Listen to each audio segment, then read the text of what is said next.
हाय मित्रों, मैं शशांक शेखर। फिर से हम लोग इस वीडियो में हैं और आज अभी इस वीडियो में हम लोग 601 से 620 नंबर के प्रश्नों को देखेंगे। और देखिए क्या कह रहा है 601 नंबर का सवाल। एक बस जो है 400 न्यूटन के स्थिर बल से चलती है। बस द्वारा किया गया कार्य 2000 जूल है, तो बल द्वारा तय की गई दूरी ज्ञात करें। तो कार्य क्या होता है? कार्य W बराबर होता है F डॉट एस होता है। ठीक है, तो F का मान कितना है तो देख लीजिए। F का मान है 400 न्यूटन इंटू S है, तो S निकालना है आपको। कार्य दिया हुआ है 2000 जूल दिया हुआ है। चलिए कोई प्रॉब्लम नहीं है, तो S निकालना। S बराबर क्या होगा? 2000 बटे 4000। यहां देखिए 2000 बटे 4000 कर लीजिए, तो 1/2 हो गया, यानी 0.5 मीटर। तो कार्य बराबर क्या होता है? बल गुना विस्थापन। और विस्थापन चूंकि निकालना है आपको, तो कार्य बटे क्या होगा? कार्य बटे क्या हो जाएगा? आपको बल हो जाएगा, और हमने निकाल लिया 1/2, यानी 0.5 मीटर विस्थापित होगा। तो प्रश्न का आंसर देखिए क्या हो जाएगा? डी नंबर आंसर होगा। कौन सा होगा? डी नंबर आंसर होगा। चलिए आगे बढ़ते हैं।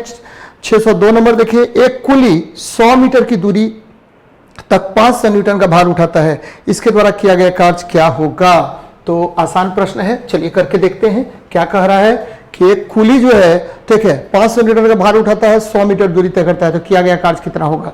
तो कार्य, तो वर्क डन निकालना है। When force applied on the body of 500 newton and it displaced 100 metre, then find out work done. तो W बराबर क्या होता है? F डॉट एस होता है। तो हमको निकालना है, क्या निकालना है भाई जी? तो हमको निकालना है किया गया कार्य। तो बल दिया हुआ है, बल का मान देखिए कितना है, तो 500 न्यूटन है, और ठीक है 100 हो गया, तो यानी 5 गुना 10⁴ जूल हो जाएगा। 5 गुना 10⁴ जूल। तो उनके द्वारा किया गया कार्य तो क्या होता है? F डॉट एस होता है। तो F डॉट एस, तो ये देखिए आपको कहीं भी कोई आंसर लग रहा है इसमें, तो ये गड़बड़ है, तो आपको ध्यान में रखना चाहिए। 5 × 10⁴। एक कुली 100 मीटर की दूरी तय करती है। भार उठा, कुली उठा रहा है, ठीक है, मैंने नहीं देखा, कुली उठा रहा है। जब भी कुली उठाएगा तो ध्यान दीजिए थीटा का वैल्यू कितना डिग्री है? 90 डिग्री। तो आपको पता है W बराबर क्या होता है? F dot S cos theta, और थीटा का वैल्यू कितना डिग्री है? Cos 90 degree. तो कॉस 90 का मान कितना होता है? 0 होता है। तो 5 × 10⁴ × 0 बराबर क्या हो जाएगा? 0 जूल होगा। तो कार्य क्या हो गया? 0 जूल हो जाएगा। ध्यान में रखिएगा, कार्य बराबर कितना हो जाएगा? 0 जूल होगा। ठीक है, तो प्रश्न समझना पड़ेगा आपको। यदि बल और विस्थापन के बीच एंगल, ठीक है, बल और विस्थापन के बीच एंगल 90 डिग्री हो तो कार्य 0 होता है। यदि बल और विस्थापन के बीच एंगल 0 डिग्री हो तो कार्य क्या होता है? महत्तम होता है। W बराबर क्या होगा? FS हो जाएगा। क्या हो जाएगा? FS हो जाएगा। चलिए आगे बढ़ते हैं हम लोग, नेक्स्ट प्रश्न पर बात करते हैं। 603 नंबर सवाल देखिए क्या कह रहा है। कह रहा है कि यदि किसी बांध से 19.6 मीटर नीचे स्थित, ठीक है, टरबाइन व्हील में पानी गिरता है, तो टरबाइन में पानी का वेग पानी में टरबाइन का वेग कितना होगा? करके देखिए। यदि किसी बांध में 19.6 मीटर नीचे स्थित टरबाइन व्हील में पानी गिरता है, तो टरबाइन में पानी का वेग ज्ञात करें। तो देखिए भाई क्या हो रहा है, तो यहां से गिर रहा है पानी, नीचे की तरफ गिर रहा है, नीचे गिर रहा है, तो कितने मीटर ऊंचाई से गिर रहा है? तो 19.6 मीटर की ऊंचाई से गिर रहा है। कह रहा है कि वेग यहां क्या होगा, ठीक है, निकालना है। तो आपको पता है V बराबर क्या होता है? U माइनस, ठीक है, V बराबर U² माइनस या प्लस कर दीजिए 2GH। क्या होता है? 2GH होता है। V² बराबर U² प्लस 2GH। तो U चूंकि प्रारंभिक अवस्था है तो U 0 हो जाएगा, यहां 0 ले लीजिए, बराबर U तो 0 हो गया, 2 गुना, ठीक है, 9.8 गुना 19.6 मीटर कर लीजिए, तो V का रूट हो जाएगा, इधर कर लीजिए, 2 गुना 9.8 तो 19.6 हो गया मीटर, और पर सेकेंड होता है 19.6 हो गया, का रूट अंडर निकाल लीजिए, क्या बाहर निकलेगा? 19.6 मीटर पर सेकेंड निकलेगा। कितना निकलेगा?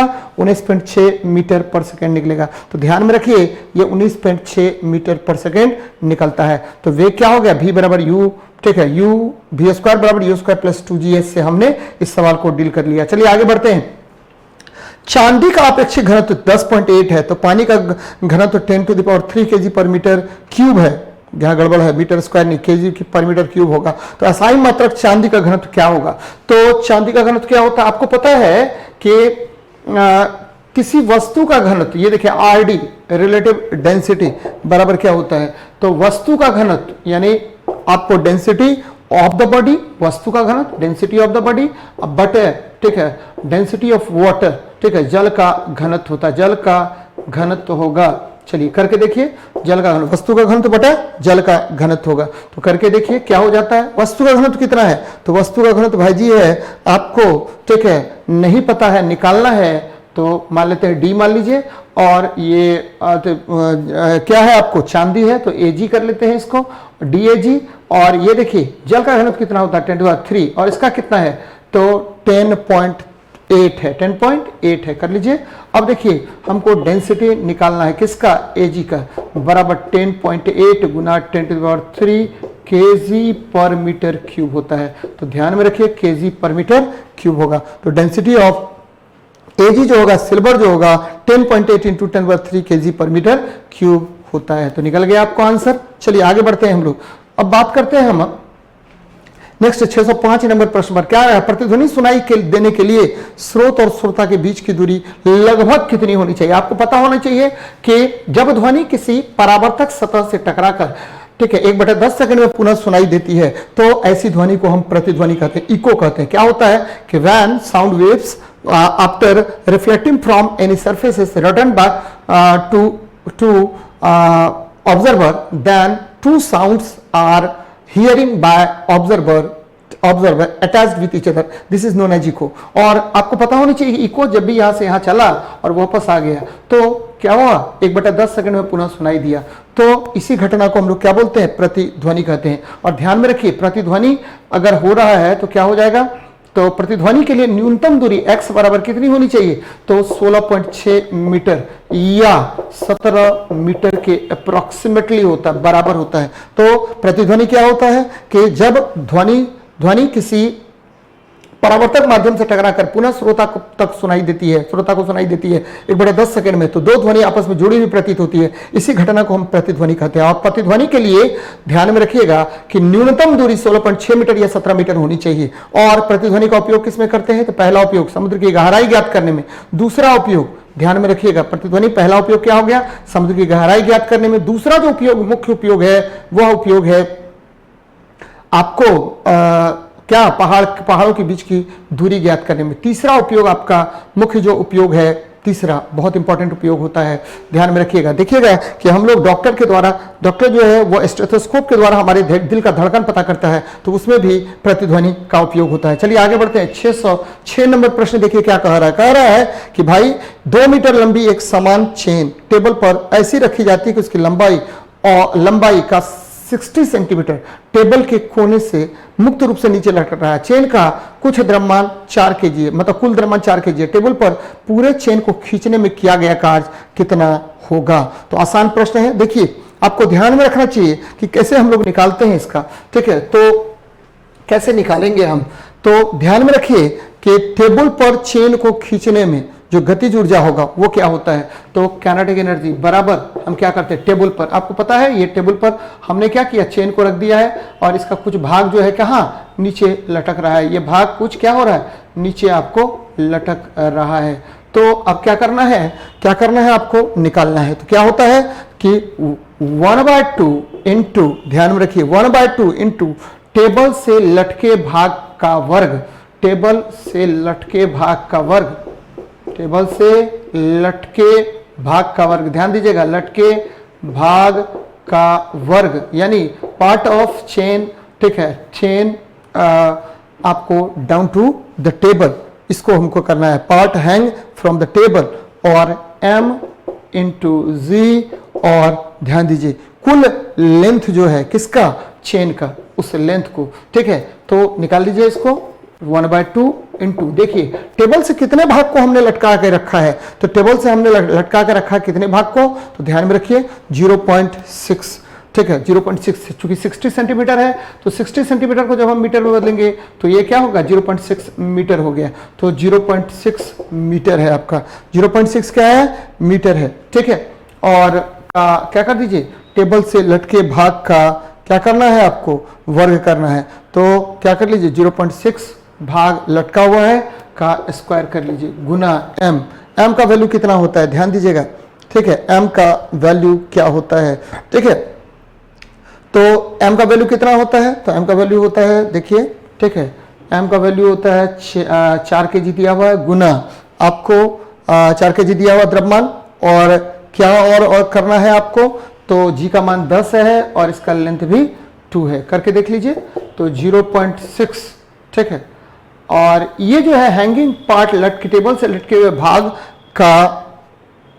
का मान करिए इसको, मान, टेबल से लटके भाग का मान, ठीक है। चलिए करके देखते हैं इसको। देखिए क्या होता है, तो 0.6 इसको हटाइए, 0.6 को हटाएंगे तो 1/2 ले लीजिए, 0.6 को हटाइए तो यहाँ 10 आ गया का होल स्क्वायर, 2 तिया 6, 2 पंचे क्या हो गया 10, ठीक है। और ये जो पार्ट लेफ्ट जो है अपॉन क्या टोटल लेंथ भी कर लीजिए, ठीक है। पार्ट टेबल से लटके भाग का मान बटे क्या कुल लंबाई, इसको कीजिए का वर्ग करते हैं। तो ध्यान दीजिएगा, इसको क्या करना पड़ेगा, टेबल से लटके भाग का मान बटे कुल लंबाई, तो कुल लंबाई कर लीजिए तो 1/2 गुना 0.6 बटे कुल लंबाई कितनी है, तो 2 है, 2 का स्क्वायर कीजिए गुना 4 गुना 10 गुना 2। अब निकाल दीजिए आपको 1/2 गुना, अब देखिए पॉइंट हटाएंगे तो यहाँ क्या आएगा 10 आ जाएगा, तो 2 तिया 6, 2 पंचे क्या हो गया 10 हो गया, 3/5 का होल स्क्वायर गुना 4 इंटू 10 इंटू 2। अब देखिए क्या आ जाएगा, तो 1/2 इंटू 3 जा 9, 9/25 गुना 4 इंटू 10 इंटू 2। अब देखिए क्या हो जाएगा, तो आपको काट लेना है इसको, तो काट लेंगे तो कितना आ जाएगा आंसर आपका, तो मित्रों आंसर आ जाएगा कितना आ जाएगा 3.6, करके देखिए क्या होता है, ठीक है। तो ये देखिए 25, 5 दूनी 10 और क्या निकल गया, तो 2 दूनी 4, 4 नंबर 36, तो इसको काटिए 2 काट दीजिए, 4 दूनी 8, 8 नंबर 72, तो 72 अपन क्या कर दीजिए 5, तो क्या होना पड़ेगा, तो ये हो गया आपको 70, ठीक है, 2/5 करिए इसको, तो 5 7 जा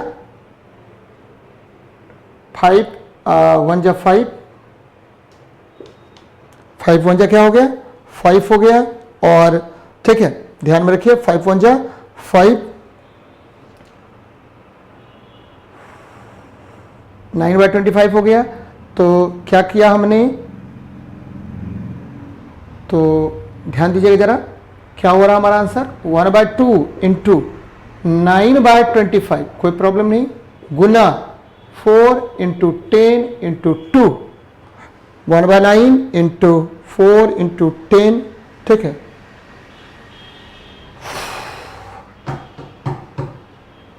ये गड़बड़ हो रहा है, तो यहां देखिए क्या हुआ 3, तो 5 2 जा 10 हुआ ना 10, तो यहां कितना आ जाएगा 9/100, ठीक है, तो 9/100 कर लीजिए इसको। चलिए ये 0 काट दीजिए, 2 5 जा 10 करिए और क्या हो जाएगा 9 4 जा 36/10, तो 36/10 बराबर क्या हो गया 3.6 जूल हो जाएगा। फिर से इस सवाल को देखते हैं, देखिए क्या कह रहा है कि क्या काइनेटिक एनर्जी होगा। तो जब भी काइनेटिक एनर्जी की बात हम लोग करते हैं तो टेबल से हैंग किया हुआ है, तो टेबल से हैंग किया हुआ है, यहाँ देखिए ये टेबल है, ये टेबल पर हैंग किया हुआ है आपका ये। तो हम क्या करते हैं कि kinetic energy hanging off the wire, kinetic energy of the wire और चेन हैंगिंग ऑन टेबल, यानी काइनेटिक एनर्जी जो आपका वायर या हमारा जो चेन है टेबल पर हैंगिंग किया हुआ है, रखा हुआ है, उसका गतिज ऊर्जा निकालना है। तो भाई जी गतिज ऊर्जा एकदम ध्यान में रखिएगा। मान लीजिए कि इस पूरे चेन की लंबाई क्या है एल है, एकदम क्लियर देखिए कोई प्रॉब्लम नहीं है। अब क्या कह रहे हैं कि जब भी हमको निकालना होगा एनर्जी तो काइनेटिक एनर्जी बराबर होता है, ठीक है। मान लेते हैं कि हैंगिंग पार्ट कितना है, तो ये एक्स पार्ट एक्स है, तो kinetic energy hanging off the chain on the table is equals to 1/2 into part hanging, जितना हैंगिंग पार्ट है, अपॉन एल, ध्यान दीजिएगा, का whole square into mass into acceleration due to gravity into length. कोई problem नहीं है। अब देखिए क्या होगा, 1/2 इंटू एक्स अपॉन एल का whole square into M into जी इंटू एल।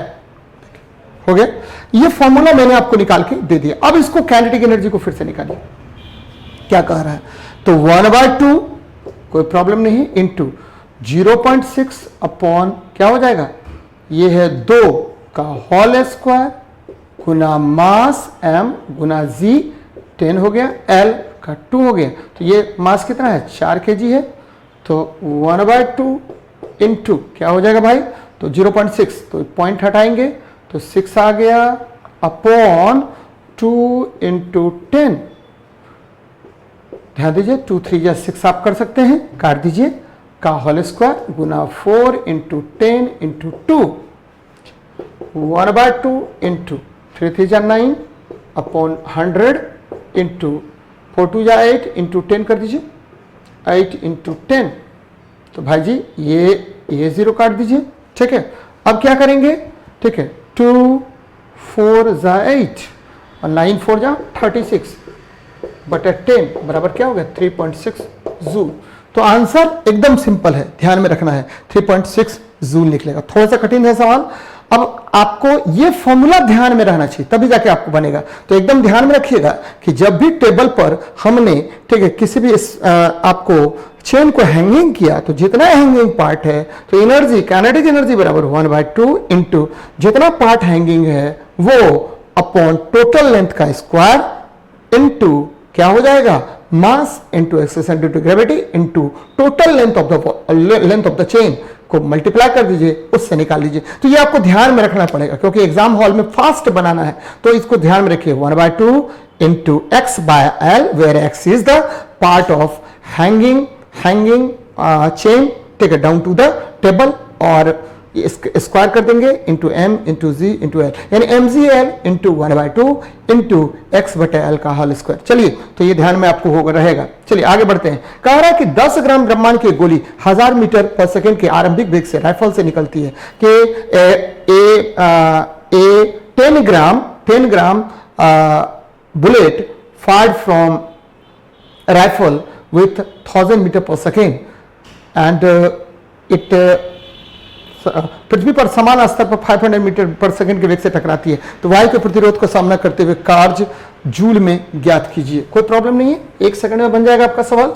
देखिए क्या है, आपको ये राइफल है, क्या है आपका राइफल दिया हुआ है, यहां देखिए ये आपको राइफल है, ठीक है, इसको बनाते हैं इस तरह से, ये आपका क्या है, राइफल है। इससे हमने क्या किया कि गोली को फायर किया।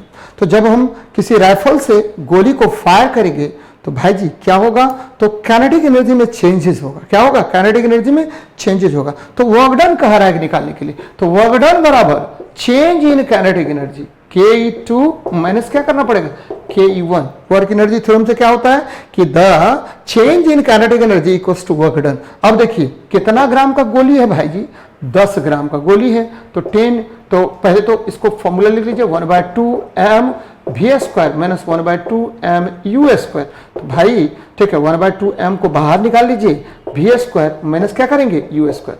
अब आपका प्रॉब्लम सॉल्व हो गया, ठीक है, विद इन ए सेकेंड आपका सॉल्व हो जाएगा। क्या करेंगे हम, तो यहां ले जाइए, 1/2 पता है आपको, m का मान पता है 10 ग्राम है, तो 10 इंटू 10⁻³ और v square minus u square, तो 1000 माइनस क्या करना पड़ेगा, तो 1000 का स्क्वायर माइनस 500 का स्क्वायर। तो देखिए 1000 का स्क्वायर माइनस 500 का स्क्वायर का रूट अंडर, तो 500 का स्क्वायर कर दीजिए, इसको ब्रैकेट में बंद कर लीजिए। तो भाई जी क्या हो जाएगा, 1/2 इंटू 10 इंटू 10⁻³ इंटू, तो 1000 प्लस 500 कितना, 1500, और 1000 माइनस 500 कितना, 500। तो अब देखिए क्या करेंगे, ये 10⁻³ ये 2 ये 1 कट गया। अब देखिए 1/2 इंटू 10 इंटू 150, तो 1500 को भागा दे देंगे 2 से, तो क्या हो जाएगा 750 जूल। ठीक है, कितना जूल हो जाएगा? ठीक है, गड़बड़ नहीं कर रहे हैं क्या कुछ? 1000 का स्क्वायर, तो 1000 प्लस 5 ए स्क्वायर माइनस बी स्क्वायर, कोई प्रॉब्लम नहीं है। ठीक है, 1000, तो यहाँ देखिए क्या किया हमने, 1000 प्लस 500, कोई प्रॉब्लम नहीं, तो 15, ये 0 2 काट दिए हमने, 1 काट दिया हमने, कोई प्रॉब्लम नहीं। 1500 गुना 10 तो 750 जूल। कितना जूल होगा? 750 जूल हो जाएगा। ध्यान दीजिए, कितना जूल हो जाएगा? 750 जूल हो जाएगा। 1000 प्लस 500 1500 हो गया, और 1000 माइनस, क्योंकि ए स्क्वायर माइनस बी स्क्वायर बराबर क्या होता है? ए प्लस बी इंटू ए माइनस बी होता है। तो इससे आपको ये वैल्यू निकल जाएगा। तो आपको ये जो आंसर है ये हमको लगता है गड़बड़ दिया हुआ है। फिर से रिपीट कर रहे हैं क्वेश्चन को।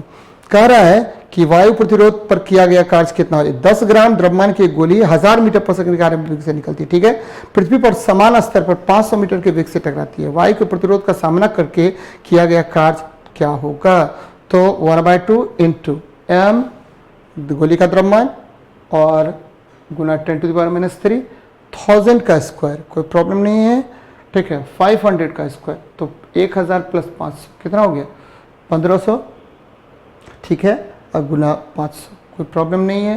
तो 10⁻³ ग्राम है, 10 ग्राम पक्का है, 10 ग्राम है, तो पृथ्वी पर समान स्तर वेग से टकराती है। प्रतिरोध का मान कितना होगा? तो भाई जी आपका जो 3750 दिया है ये आपका गड़बड़ है। कितना हो जाएगा आंसर आपको? तो आंसर हो जाएगा इसका, ठीक है, ध्यान में रखना है कि 750 ग्राम, 750 मीटर पर बोलते हैं 750 जूल हो जाएगा। कितना जूल होगा? 750 जूल होगा। 607 का आंसर कर दीजिएगा, 750 जूल। क्या होगा आंसर इसका? 750 जूल, एकदम ध्यान में रखिएगा। चलिए आगे बढ़ते हैं। अब हम 3750 जो है ए नंबर ऑप्शन वो गलत आपको दिया हुआ है। आपको वो कितना हो जाएगा? तो 3750 जूल हो जाएगा। चलिए तो अब बात कर लेते हैं हम नेक्स्ट प्रश्न, 608 नंबर प्रश्न क्या कह रहा है? कह रहा है 80 केजी द्रव्यमान का एक व्यक्ति 240 न्यूटन के बल से दौड़ता है, तो उसका त्वरण ज्ञात कीजिए। तो आपको पता है F बराबर क्या होता है? M इंटू ए होता है। तो A बराबर क्या होगा? F/m हो जाएगा। तो F का वैल्यू कितना है? तो देख लीजिए 240 है, और M का वैल्यू कितना है? तो 80 केजी है। काट दीजिए 3, यानी 3 मीटर पर सेकेंड स्क्वायर होगा। कितना हो जाएगा? 3 मीटर पर सेकेंड स्क्वायर होगा। तो ए ऑप्शन आपको आंसर हो जाएगा। चलिए नेक्स्ट बात करते हैं हम लोग, आगे बढ़ते हैं। 609 नंबर देखिए, एक वस्तु के संवेग की गणना कीजिए जिसका द्रव्यमान 50 किलोग्राम और 6 मीटर पर सेकेंड है। तो आपको पता है संवेग बराबर क्या होता है? द्रव्यमान और वेग के गुणनफल को हम संवेग कहते हैं। P बराबर क्या होता है? M इंटू V होता है। तो M का मान देखिए कितना है? 50 गुना V का मान कितना है? 6 है। तो 300 केजी मीटर पर सेकेंड होता है। 300 केजी मीटर पर सेकेंड हो जाएगा। तो कौन सा आंसर हो जाएगा? तो ए नंबर ऑप्शन होगा। कौन सा होगा? ए नंबर ऑप्शन होगा। आगे बढ़ते हैं। 610 नंबर सवाल देखिए क्या कह रहा है। 610 नंबर सवाल कह रहा है कि भाई जी ठीक है, एक दूसरे से d दूरी पर स्थित m और m द्रव्यमान की दो वस्तुओं के बीच आकर्षण बल कितना होगा? तो आपको पता है कि दो वस्तु अगर m और m है तो d दूरी पर रखा हुआ है। ये m है और ये छोटा सा बॉडी है जिसका द्रव्यमान m है, और इसके बीच की दूरी कितनी है? d है। तो f proportional to m into m, और एक नियम हुआ, दूसरा है f प्रोपोर्शनल टू 1/d²। तो दोनों को मिला दीजिए, f proportional to m into m upon क्या? d²। तो ये आपको क्या है कि प्रोडक्ट ऑफ मास का प्रोपोर्शनल होगा और square of distance between them का क्या होगा? इनवर्सली प्रोपोर्शनल होगा। तो क्या हो जाएगा इसका आंसर? तो वस्तु के द्रव्यमानों के गुणनफल का समानुपाती होता है। तो बी नंबर ऑप्शन होगा। वस्तु के द्रव्यमानों के गुणनफल का क्या होगा? समानुपाती होगा। 610 का क्या होगा? बी नंबर आंसर होगा। अब देखिए निम्न में से किसका विद्युत प्रतिरोध उच्च होता है? ध्यान दीजिएगा, विद्युत प्रतिरोध उच्च होता है। तो हमको क्या करना है कि हमारा निकालना है विद्युत प्रतिरोध, निकालना है रेसिस्टेंस निकालना है। प्रतिरोध किसको कहते हैं? तो विद्युत धारा के मार्ग में जो अवरोध होता है उसे प्रतिरोध कहा जाता है। देखिए क्या कह रहा है, which of the following has highest resistance. कह रहा 10 ओम, 8 ओम, 80 ओम बल्ब और 60 ओम बल्ब, ठीक है, 10 ओम मतलब 100 ओम, 80 ओम और 60 ओम बल्ब है, ठीक है, तो किसका प्रतिरोध अधिक होगा? तो ध्यान दीजिएगा, तो क्या है, 100 ओम है, 100 ओम है, 80 ओम बल्ब, तो किसका है? तो उच्च प्रतिरोध किसका है? तो इसमें देखिए 100 ओम वाला जो है उसका प्रतिरोध हमको उच्च दिख रहा है। 100 ओम, 80 ओम और 60 ओम दिया हुआ है, ये तीन आपको दिया हुआ, 100 ओम है, फिर क्या है, तो आपका 60 ओम है, ठीक है, और फिर क्या है, 80 ओम है। तो किसका प्रतिरोध अधिक होगा? तो आपको 100 ओम वाला का अधिक होगा, क्योंकि ठीक है, प्रतिरोध क्या होता है कि जितना ज्यादा वैल्यू होगा उतना ही ज्यादा प्रतिरोध होगा जी। याद रखना है कि ये किसी चालक तार के दो बिंदुओं के बीच का विभवांतर जो होता है वह प्रवाहित धारा का समानुपाती होता है। भी समानुपाती आई, भी बराबर क्या होता है, आर आई, जहां आर क्या होता है, प्रतिरोध होता है। इस क्वेश्चन का आंसर क्या हो जाएगा? सी नंबर ऑप्शन होगा। याद रखना है कि देखिए प्रतिरोध का जो एसआई मात्रक होता है, रेसिस्टेंस का जो एसआई यूनिट होता है वह ओम होता है। चलिए आगे बढ़ते हैं। 612 नंबर सवाल देखिए, dash is the physical quantity, संख्यात्मक रूप से किसी पदार्थ के बने 1 मीटर लंबे और 1 वर्ग मीटर अनुप्रस्थ काट वाले छड़ के प्रतिरोध को व्यक्त करेगा। तो ध्यान दीजिएगा क्या कह रहा है, तो कह रहा है कि भाई पदार्थ की भौतिक राशि जो संख्यात्मक रूप से किसी पदार्थ से बने 1 मीटर लंबे और 1 वर्ग मीटर अनुप्रस्थ काट के छड़ का प्रतिरोध बताएगा। देखिए आसान प्रश्न है। आर बराबर क्या होता है, rho L by A. R बराबर क्या होगा, रो एल अपॉन क्या होता है, ए होता है। तो यहां क्या कह रहा है, एल का मान कितना मीटर, 1 मीटर, और ठीक है ए का मान कितना, 1 वर्ग मीटर वो दिया हुआ है। तो इसको हम क्या कहेंगे, तो दोनों बराबर कर लीजिए, यानी प्रतिरोध प्रतिरोधकता के बराबर होगा, यानी रेसिस्टेंस जो है वह, ठीक है, रेसिस्टेंस जो है वह रेसिस्टिविटी के बराबर होगा, प्रतिरोधकता के बराबर होगा। तो प्रतिरोधकता के बराबर होगा, प्रतिरोध जो है किसके बराबर होगा, न्यूमेरिकली इक्वल टू, ठीक है, क्या हो जाएगा आपको, रेसिस्टिविटी के बराबर होगा। ध्यान में रखिएगा रेसिस्टिविटी मुख्य रूप से 2 कारकों पर निर्भर करता है। पहला चालक तार की प्रकृति पर, और आपको चालक पदार्थ के प्रकृति पर, दूसरा आपको चालक पदार्थ के तापमान पर। ध्यान में रखिए, जबकि प्रतिरोध 3 कारकों पर मैंने बार बार बताता हूं, पहला तापमान, दूसरा लंबाई, तीसरा अनुप्रस्थ काट का क्षेत्रफल। जबकि प्रतिरोधकता मुख्य रूप से 2 ही कारक पर निर्भर करता है, पहला आपको तापमान और दूसरा जो है पदार्थ की प्रकृति पर। चलिए नेक्स्ट हम लोग बात करते हैं, क्या कह रहा है 613 नंबर, कह रहा है कि उत्तल लेंस द्वारा अपवर्तन के बाद 2f2 से परे एक आवर्धित वास्तविक उल्टा प्रतिबिंब प्राप्त करने के लिए वस्तु को कहां रखा जाना चाहिए। तो ध्यान दीजिए, वस्तु को हमको रखना है, कहां रखेंगे हम वस्तु को, जिससे हमारा प्रतिबिंब कैसा बने, ठीक है, कैसा बने, तो आवर्धित बने, यानी ठीक है मैग्नीफाइड बने, आवर्धित बने, और क्या बने, तो 2f2 से एक आवर्धित प्रतिबिंब। उत्तल लेंस द्वारा अपवर्तन के बाद 2f2 से परे एक आवर्धित वास्तविक उल्टा प्रतिबिंब प्राप्त करने के लिए वस्तु को कहां रखा जाए। तो 2f2 से परे, यानी यहां से परे बोल रहा है रखने के लिए, कहां, 2f2 से परे बोल रहा है रखने के लिए, तो कहां प्रतिबिंब बनेगा आपको। तो ध्यान में रखिए कि जब भी हम उत्तल लेंस कि 2f2 से परे एक आवर्धित वास्तविक प्रतिबिंब प्राप्त करने के लिए f1 और 2f1 के क्या करना होगा, बीच में रखना पड़ेगा, ठीक है, 2f2, ठीक है, इधर है। अब देखिए ठीक है f1 और, ठीक है, f1 और 2f2 से परे बोल रहा है, ठीक है, तो प्राप्त करने के लिए इधर 2f2 है। अब देखिए यहां पर हम वस्तु रख रहे हैं, कहां पर, तो f1 है और 2f1 के बीच रख रहे हैं। तो ध्यान दीजिए कि यहां से चला प्रकाश की किरण, यहां से निकल गया, ये f2 से निकल गया।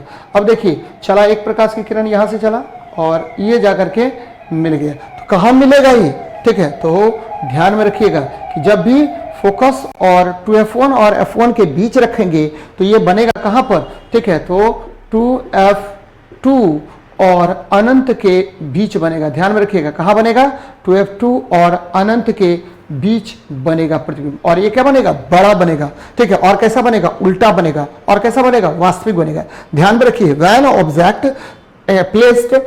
placed between 2f1 and f1, ठीक है, then image formed in another side between 2f2 and, ठीक है, आपको infinite, ठीक है, and the image formed is highly magnified and inverted। तो ये ध्यान में आपको रखनी चाहिए। तो आंसर देखिए क्या होगा, तो f1 और 2f1 के बीच में होगा। तो 613 का क्या होगा, बी नंबर आंसर होगा। कौन सा होगा, बी नंबर आंसर होगा। आगे बढ़ते हैं 614 नंबर देखिए, 2 ओम के प्रतिरोध यदि समांतर क्रम में जुड़ते हैं तो परिणामी प्रतिरोध क्या होगा। 2 प्रतिरोध को 2 ओम में हम करते हैं, तो आपको पता होगा, मैं बार बार बताता हूं कि आर इक्विवेलेंट जो होता है, R equivalent is equal to होता है R1 इंटू R2 बटा R1 प्लस R2, ध्यान में रखिएगा।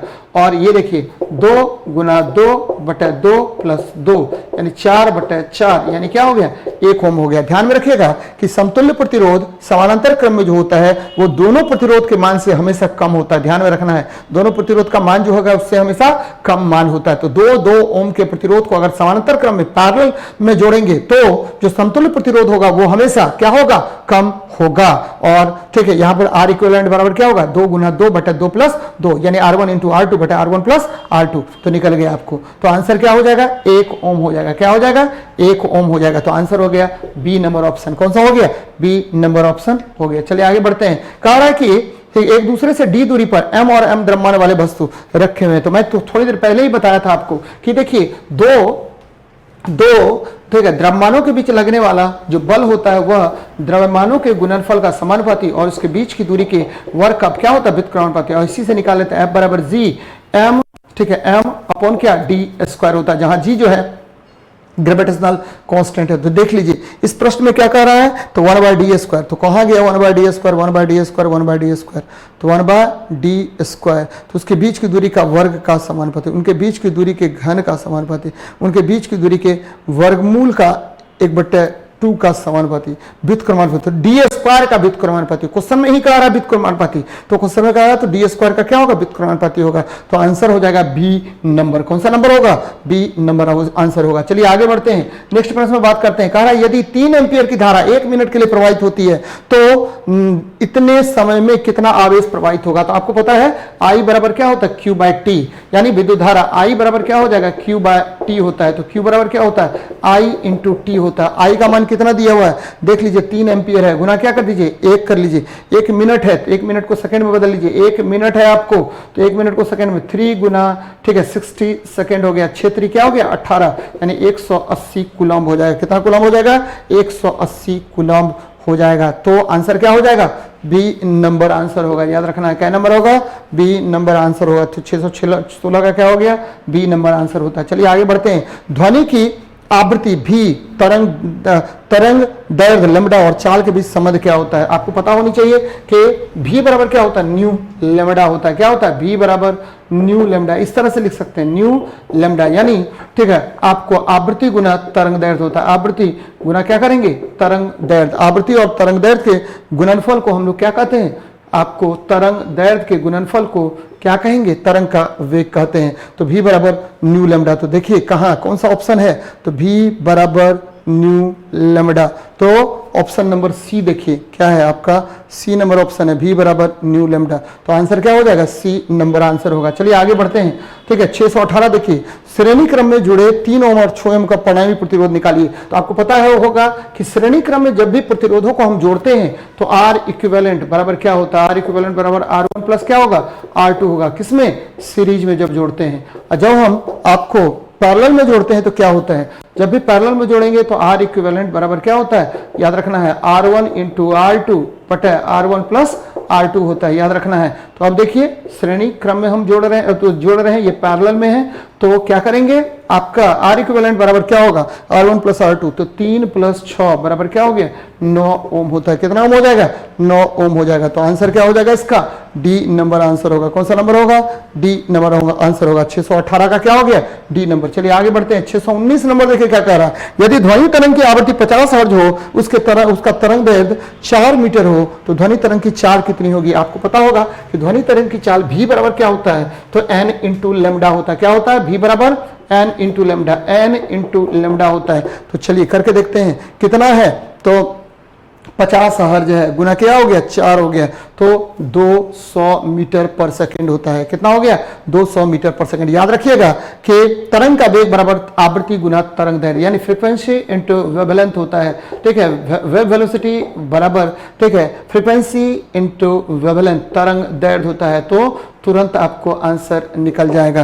तो v बराबर क्या हो गया न्यू लैम्ब्डा, आवृत्ति गुना क्या करेंगे तरंग दैर्घ्य, आवृत्ति गुना क्या करेंगे तरंग दैर्घ्य। ध्यान से सुनिएगा तरंग दैर्घ्य होता है आवृत्ति गुना तरंग दैर्घ्य का गुणनफल क्या कहलाएगा तरंग का वेग कहलाएगा। तो 619 का ए नंबर ऑप्शन होगा। क्या होगा ए नंबर ऑप्शन होगा। चलिए आगे बढ़ते हैं, नेक्स्ट प्रश्न पर बात करते हैं। 620, 1 ओम के 4 प्रतिरोध श्रेणी क्रम में जोड़े जाते हैं तो परिणामी प्रतिरोध ज्ञात करें। तो आपको पता होगा श्रेणी क्रम में जोड़ा जाते हैं 1 ओम के 4 प्रतिरोध, तो श्रेणी क्रम में जोड़ लीजिए। तो आपको पता है जब भी श्रेणी क्रम में जुड़ता है तो आर एस बराबर क्या होगा, R1 plus R2 plus R3 plus क्या होगा, R4 होगा सभी। ठीक है, आपको 1-1 ओम का है तो ये क्या हो गया, 1-1-1-1-1 4 ओम हो जाएगा। तो आंसर क्या हो जाएगा, सी नंबर आंसर होगा। कौन सा नंबर होगा, सी नंबर आपका आंसर होगा। 620 का क्या हो गया, सी नंबर। याद रखना है कि जब भी श्रेणी क्रम की बात करते हैं, श्रेणी क्रम में कुल प्रतिरोध, कुल समतुल्य प्रतिरोध R बराबर R1 plus R2 plus R3 plus क्या हो जाएगा, R4 हो जाता है। तो ध्यान में रखिए। चलिए अभी हम आपको ध्यान में ये रखना चाहिए कि जितना ज़्यादा आप न्यूमेरिकल बनाएंगे उतना ही ज़्यादा सफलता आपको मिलेगी। याद रखना है कि कमेंट के जरिए मुझे बताइए क्या क्या प्रॉब्लम हो रहा है आपको और उसका सॉर्ट आउट मैं करूँगा। चलिए मिलते हैं नेक्स्ट वीडियो में।